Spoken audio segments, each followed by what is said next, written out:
Bienvenidos a La Oveja Eléctrica, una aventura del pensamiento y la imaginación dentro del mundo de la ciencia. Hola Pepe, ¿cómo estás? ¿Qué tal, Kelly? Pues muy emocionada el día de hoy porque vamos a ver hasta dónde la ciencia puede entender a la mente humana. Y bueno, hablaremos de la inteligencia artificial, de telepatía y de dioses griegos con el científico y novelista George Sarkadakis. ¿Qué es lo que la ciencia y la novela nos revelan sobre la estructura de la conciencia? Veamos la siguiente conversación que sostuvo Pepe Gordon con George Sarkadakis.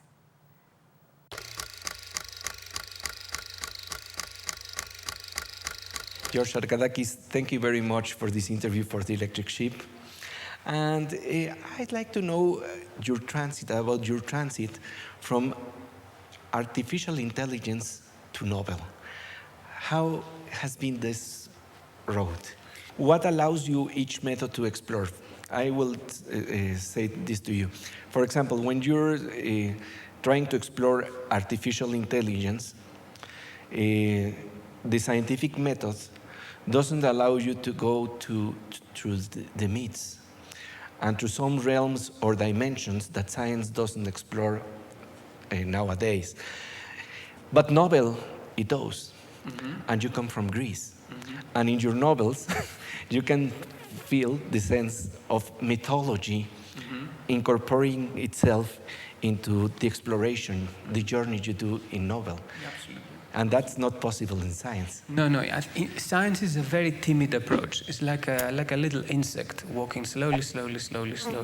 But in the long run, it can make a huge length in space and in time.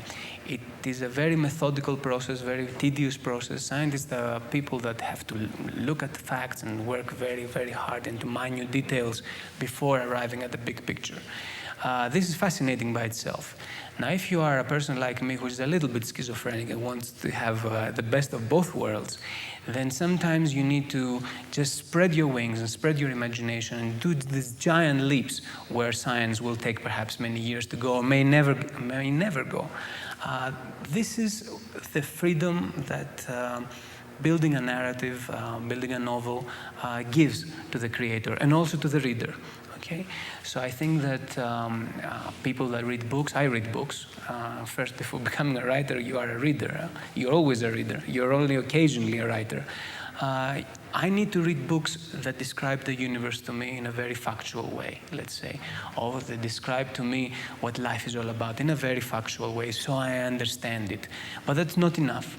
Sometimes I want to imagine things. Sometimes I want to imagine the repercussions of things. How it would be like, what if, and so on. ¿Puede llegar a soñar una máquina? Como novelista, George Sarkadakis da rienda suelta a su imaginación para concebir una extraña máquina con posibilidades fuera de serie. Así, Sarkadakis se pregunta hasta dónde puede llegar la inteligencia artificial y hasta dónde puede llegar la inteligencia humana.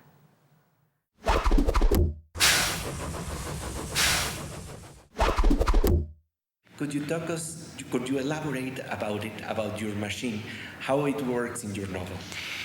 The main characteristic of this machine, this was in my first novel, by the way, called Yes. The Secret of the Lands Without. And the novel is about those two friends that go into a little flea market that is in Athens, and they just, find this wonderful sort of machine that nobody, cares. It's just somewhere in some corner, and take it back home. And this machine induces a dream world to them. And through this machine, they enter this dream world. That's the context of the novel. What I tried to play with during that novel, but in fact in many other things that I've done since then, was to understand a little bit of the possibilities that exist in the quantum world.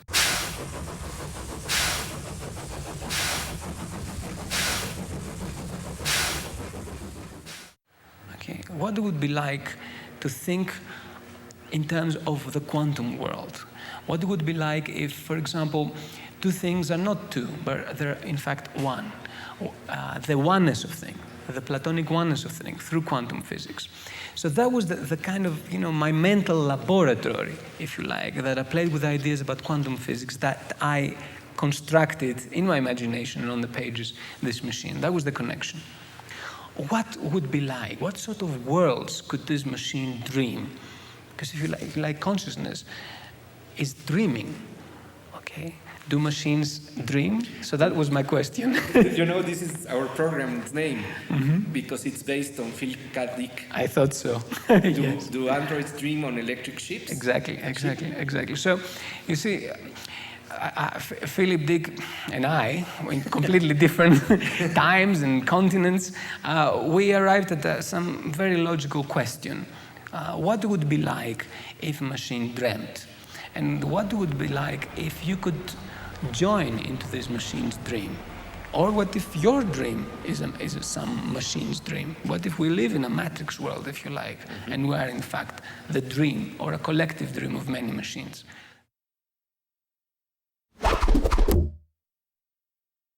Mientras averiguamos si somos soñados por un Dios antiguo o por una máquina como la de la película Matrix, vamos a ver algunos conceptos de la ciencia que nos permiten entender el universo que nos rodea.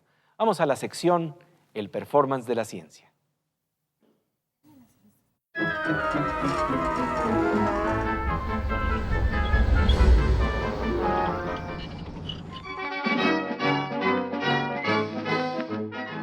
Kelly Poppins.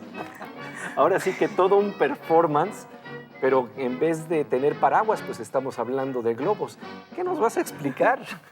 El día de hoy, Pepe, vamos a hablar de lo que es la voz, de cómo se obtiene la voz, de dónde sale. Nuestra garganta es una caja de resonancia a través de la cual pasa aire y hace que las cuerdas vocales vibren, entonces, y de esa manera sale la voz. La cuerda de un violín, al momento en que la tocamos, vibra. Y con eso se crea el sonido, por supuesto. supuesto. Exacto, justamente, pero vamos a hacer un experimento el día de hoy. ¿Ok?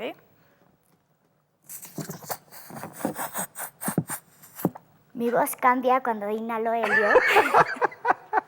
Debido a que el helio es un gas noble y cuando pasa el sonido a través de él, que sería en mi garganta, el sonido viaja mucho más rápido que en el aire normal. He de advertir que esto no hay que hacerlo en casa. Esto es un experimento científico. Que solamente tiene propósitos ilustrativos. Se trata simple y sencillamente de mostrar lo que es un principio. Algún día ya nos mostrarás cómo es posible volar como Mary Poppins. Algún día, Pepe, algún día en la oveja eléctrica. Así es. ¿Y esto?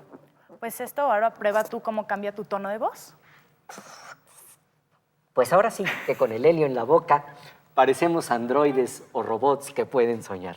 Regresamos enseguida para hablar de ciencia, de dioses griegos y de telepatía. No se lo pierda aquí en La Oveja Eléctrica.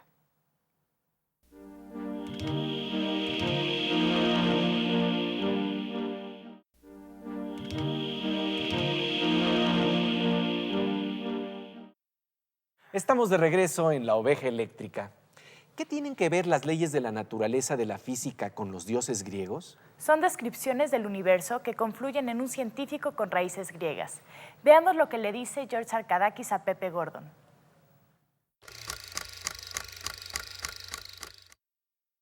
Let's talk how a scientific-minded person like you dreams on gods and myths. You come from Greece. I was very lucky because I had a grandmother who liked telling stories. And she was one of those typical grandmothers that spends much time with her grandchildren. In a time where TV was not, we didn't have a television at home at that time, okay? It was back in the late 60s in Greece. So I was lucky enough to grow up with all those myths, Greek myths. You see, Greece is a funny country. It's basically a Christian country, of course, but with a strong pagan tradition. And my grandmother, for example, was a very devout Orthodox Christian. She would go to church every Sunday. But she would tell me stories about the ancient gods. So I don't know how this is possible, but it is possible in Greece. And so I grew up with this very rich, if you like, text underneath my understanding of the world, of various forces fighting with each other, trying to command the order of the universe, and that the order of the universe was not, if you like, taken for granted, okay?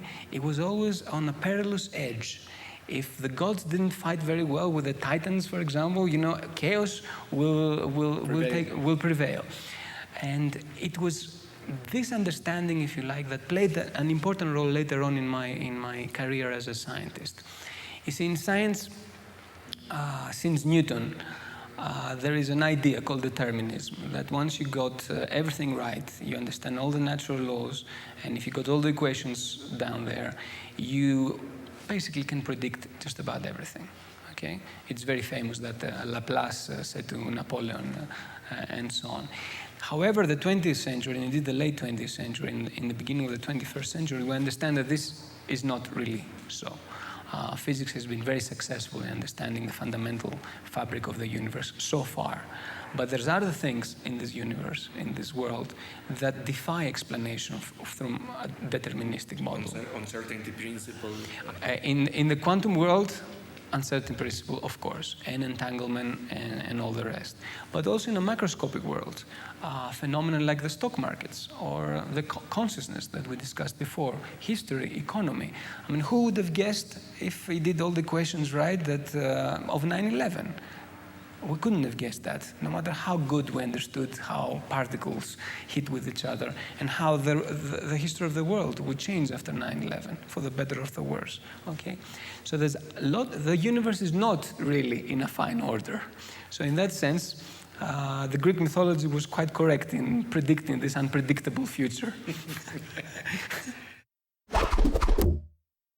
La mitología griega ya había modelado de manera teatral el principio de incertidumbre que opera en el corazón humano, pero también en el corazón del universo.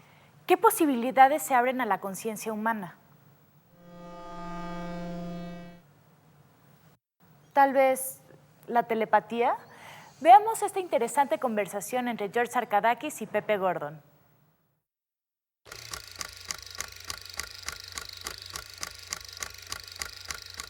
And regarding the mental processes, you're saying that, for example, understanding the quantum entanglement maybe will let us know how telepathy works and many other things associated with the minds that MITS explored that also could be explained. And I think telepathy is of scientific interest. You know that in many universities in the Western world, there are departments who are psychology departments mostly, that are trying to understand how telepathy works, if it's real or not. And there are some significant results, if you like, statistically significant results. So it is, I think, a scientific phenomenon, a phenomenon that can be studied scientifically. Pues veremos, Pepe, cómo la ciencia avanza en el siglo XXI en la exploración de la telepatía. Fíjate, Kelly, que a finales de la década de los 20, en el siglo pasado, se dio un caso muy interesante entre Einstein y el novelista Upton Sinclair. Resulta que la esposa de Sinclair tenía facultades telepáticas y Sinclair le propuso un experimento. ¿Lo imaginamos? Claro que sí, Pepe. Yo voy a ser Mary, la esposa del novelista, y tú eres Sinclair. Bueno, ¿y qué te parece si el testigo del experimento atrás de nosotros es Einstein?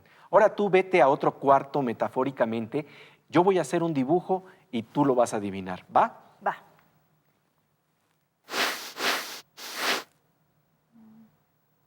Un triángulo.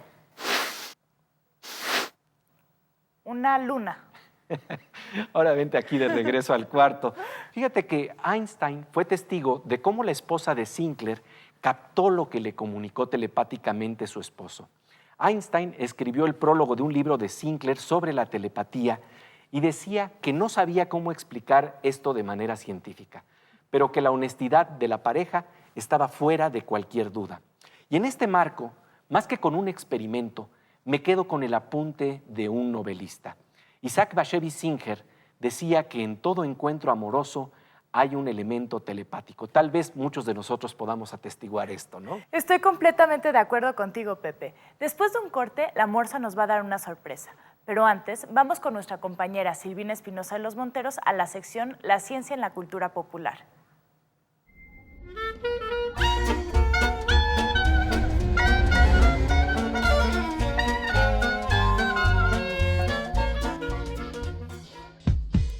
Las imágenes de la ciencia trascienden en la cultura popular. De ahí que esta semana hablemos de una canción del grupo Jarabe de Palo. Tiempo es una palabra que empieza y que se acaba, que se bebe y se termina, que corre despacio y que pasa deprisa. Si Einstein ya se había pronunciado sobre el tiempo, este sexteto de origen español nos ofrece su propia interpretación. Es lamentable, pero se nos acaba el tiempo.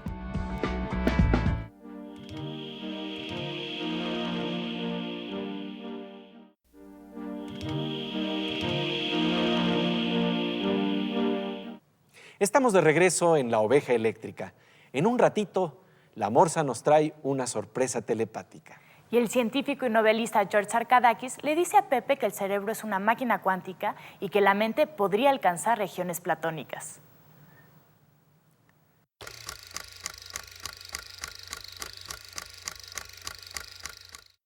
The brain is a quantum brain.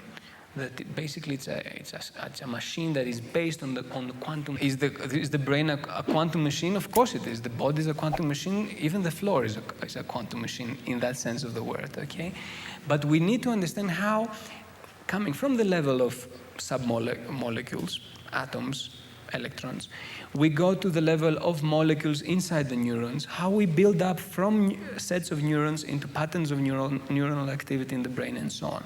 So I think we will be able to understand human consciousness when the science of emergent phenomena develops a little bit further, when we understand nonlinear dynamics more, when we have computational models that can predict complex phenomena. If consciousness is basic property, then physics would be consciousness. You're saying, well, you just depict this possibility, but it's interesting because it takes into some Greek paradigm also, some Greek myth that everything is connected, and this panpsychism, it's very Greek, not? Oh, absolutely.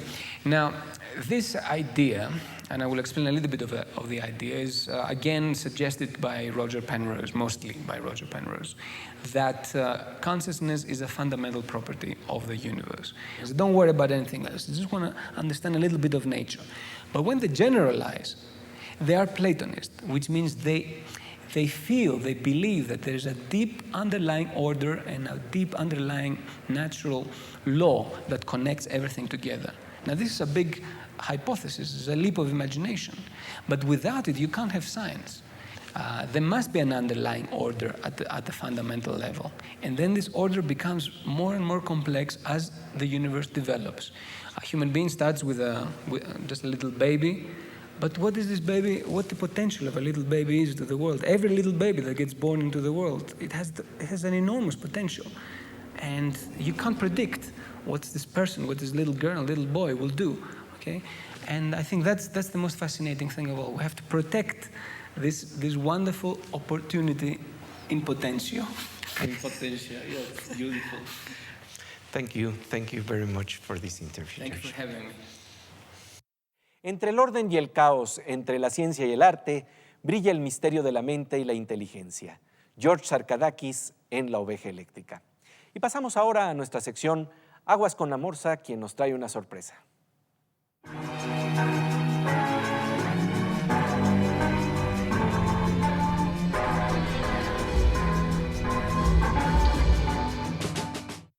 Pues como siempre, bienvenido a La Oveja Eléctrica, querido Morsa. Gracias, Pepe. Oye, una amiga muy querida me decía que las ecuaciones le daban risa. Dime de qué se trata esta ecuación. Bueno, las ecuaciones son las ecuaciones de la electrodinámica, que reflejan básicamente que Maxwell encontró estas ecuaciones y entonces, bueno, Dios dijo esta ecuación y se hizo la luz. Esa es la idea. Sí. Oye, bueno, pues el día de hoy hemos estado hablando, querido Morsa, sobre las posibilidades de la conciencia. George Arkadakis, un científico, plantea que quizás la más factible es la de la telepatía. ¿Qué es lo que ha avanzado la ciencia en este terreno? Bueno, gracias a las computadoras actualmente se pueden hacer un montón de experimentos, pero lo más importante es que en los años 60 se empezó a trabajar sobre esta posibilidad de la telepatía con 3 experimentadores norteamericanos, Puthoff, Targ y Russell, que inventaron una máquina para tratar de encontrar que si efectivamente existía la telepatía. Entonces la máquina elegía un foco pero no lo prendía, y el usuario tenía que ver si era ese foco el que había prendido, y el sistema llevaba el control del tiempo que tardaba incluso entre la elección del usuario y el resultado final. Y se hicieron muchísimos experimentos con muchísima gente al respecto. Evidentemente, en los años 60 no había las computadoras que tenemos actualmente, pero pusieron Targ y Puthoff pusieron toda este bagaje teórico para hacer nuevos experimentos que no estuviesen sesgados por las posibilidades humanas. Eso es muy interesante. Y Así tú es. has realizado un programa de computadora para tratar de hacer estos experimentos. Así es. La gracia es que yo hice un programa que hace lo mismo que el sistema de Targ, pero en la computadora. Ya no tengo una maquinita. Pongo las tarjetas Zener, que son las tarjetas que se usan específicamente para estos controles. Las que estamos viendo ahorita en la pantalla. Exactamente. Y entonces el usuario debe elegir una de esas cartas y la computadora prenderá un foco verde si le atinó, le dará retroalimentación positiva apoyando al usuario a que encuentre la siguiente. Oye, Esa es la gracia. Qué interesante. Y para los que todavía no estamos muy desarrollados en telepatía, ¿dónde podemos descargar este programa?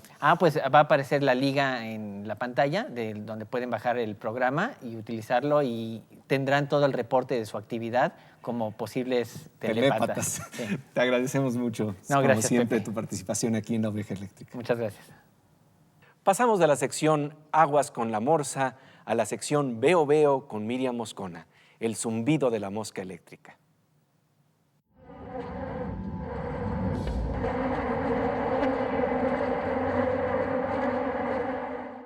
Estamos con la prima hermana de la oveja eléctrica, la mosca eléctrica, con Miriam Moscona. Como siempre, bienvenida. Gracias, Pepe. Pues en este sobrevuelo común te voy a contar que para hacer estas notas me sentí asombrada al descubrir las asociaciones que de pronto puedes encontrar entre el arte pictórico y la naturaleza.